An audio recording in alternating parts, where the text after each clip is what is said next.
거대 플랫폼의 그늘 아래 여러분의 사업은 안 떠신가요? 오늘은요, 아주 잘 나가던 스타트업 하나가 어떻게 보이지 않는 덫에 걸렸는지, 그 실제 법정 다툼을 통해서 락인 효과라는 게 얼마나 위험한지 한번 파헤쳐 보겠습니다. 성공 가도를 달리던 한 스타트업 대표의 깊은 한숨. 이 한숨에 담긴 무게가 생각보다 훨씬 무거웠습니다. 과연 이 사람한테 무슨 일이 있었던 걸까요? 이야기의 주인공은 바로 간편 결제 서비스 페이스타로 대박을 터뜨린 A씨입니다. 이분이 사업 초기 내 국내 1위 IT 기업 B사의 클라우드 서비스를 쓰기로 결정했거든요. 처음에는요, 이게 정말 완벽한 선택처럼 보였습니다. 생각해보세요. B사 같은 거대 기업의 막강한 인프라를 쓰니까 초기 비용은 확 줄고 성장은 엄청나게 빨랐던 거죠. 스타트업 입장에선 이보다 더 좋은 파트너가 없어 보였을 거예요. 그런데 말이죠. 페이스타가 잘 나가고 데이터가 쌓이니까 이 완벽해 보였던 관계에 슬슬 금이 가기 시작합니다. B사가 본색을 드러내기 시작한 거죠. B사의 압박이 진짜 다방면으로 들어왔어요. 굳이 필요도 없는 부가 서비스를 쓰라고 하질 않나, 해외 진출에 꼭 필요한 기술 지원은 또 딱 잘라 거절하고, 심지어는 자기네 결제 서비스에 유리하게 검색 결과를 조작한다는 소문까지 돌기 시작했어요. 이러니 A씨는 점점 고립될 수밖에 없었죠.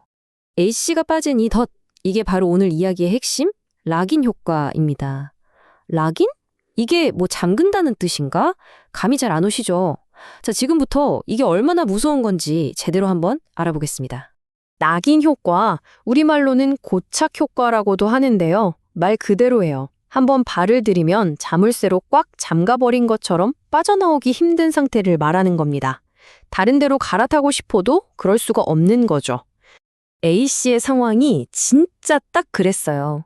고객 데이터부터 결제 시스템까지 모든 게 B사 클라우드에 딱 맞춰져 있었으니까요. 물론 다른 클라우드로 이사하는 거, 마이그레이션이라고 하죠. 이것도 생각 안 해본 건 아니에요. 근데 비용이랑 시간을 따져보니까 이건 거의 사업을 처음부터 다시 하는 수준인 거예요. 사실상 불가능한 선택지였던 거죠. 그러니까 핵심이 이거예요. A씨는 이제 더 이상 B사의 고객이 아닙니다. B라는 거대한 생태계에 완전히 종속된 존재가 되어버린 겁니다. 무섭죠? 결국 A씨가 참다 이 거대 기업 B사를 상대로 정말 힘겨운 법적 싸움을 시작합니다. 다윗과 골리앗의 싸움이 시작된 거죠. A씨가 주장한 내용은 이랬습니다. B사가 거대 플랫폼이라는 지위를 막 휘둘러서 공정한 경쟁을 막았다. 그리고 우리가 원하지도 않는 상품을 억지로 사게 했고, 심지어 검색 알고리즘까지 조작해서 우리 사업을 방해했다. 누가 들어도 이건 A씨가 이길 것 같지 않나요? 굉장히 설득력 있는 주장이었거든요. 그런데 정말 놀랍게도 법원의 판단은 완전히 달랐습니다. 아니 도대체 왜? 법원은 왜 A씨가 아니라 거대 플랫폼 B사의 손을 들어줬을까요? 법원의 판단은 정말 냉정했습니다. B사의 행동들이 공정거래법을 위반했다고 보기는 어렵다는 것. A씨 입장에서는 정말 하늘이 무너지는 소리였을 겁니다. 자, 여기서 다들 이런 생각 드실 거예요. 아니, 원하지도 않는 서비스를 묶어서 팔았는데 이게 왜 불법 끼워 팔기가 아니야?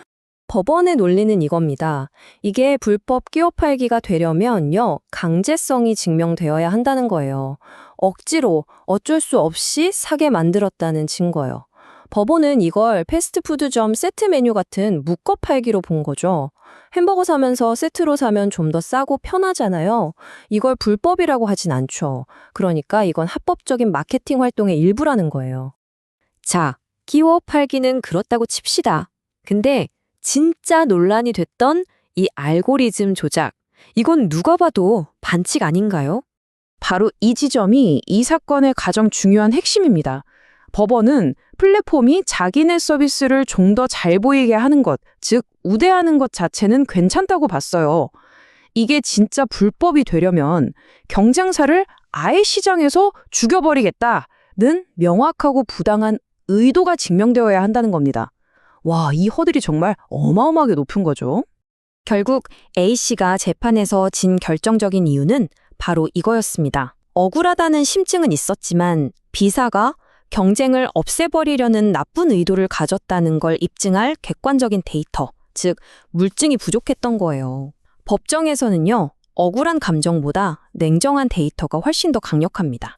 자, 이 안타까운 사례 그냥 아이고 안타깝네 하고 넘길 일이 아닙니다. 우리에게 정말 중요한 교훈을 주거든요. 지금부터는 이런 덫에 까지지 않고 여러분의 비즈니스를 안전하게 지킬 수 있는 4가지 현실적인 팁을 알려드릴게요. 첫째, 시작부터 탈출 계획을 세워야 합니다. 계약서 쓸 때부터 나중에 다른 데로 옮길 수 있나? 비용은 얼마나 드나? 이걸 꼭 확인해야 하세요. 둘째, 멀티 클라우드를 고려해 보세요. 모든 달걀을 한 바구니에 담으면 위험하잖아요. 셋째, 뭔가 좀 이상하다? 낌새가 안 좋다 싶으면 그 순간부터 바로 객관적인 증거를 모으기 시작해야 합니다. 그리고 마지막으로 제발 혼자 끙끙 앓지 마세요. 초기에 전문가의 도움을 받는 게 정말 중요합니다. 그럼 여기서 말하는 객관적인 증거라는 게 대체 뭘까요? 바로 이런 것들입니다. 구매를 강요당했다는 걸 보여주는 이메일, 검색 순위가 뚝 떨어지기 전과 후의 트래픽 데이터, 갑자기 매출이 급감했다는 걸 보여주는 구체적인 장부 기록, 또는 기술 지원을 요청했는데 계속 무시당했다는 로그 기록 같은 거요. 이런 것들이 바로 B사의 행동과 나의 피해 사이의 인과관계를 명확하게 보여주는 자료가 되는 거죠. 오늘 이야기 이제 마무리할 시간인데요. 마지막으로 여러분의 비즈니스에 이 질문을 한번 던져보셨으면 좋겠습니다. 당신의 사업은 정말로 독립적인 건가요? 아니면 거인의 제국 안에서 잠시 공간을 빌려 쓰고 있는 건 아닐까요? 이 질문에 대한 답이 아마 여러분의 다음 행보를 결정하게 될 겁니다.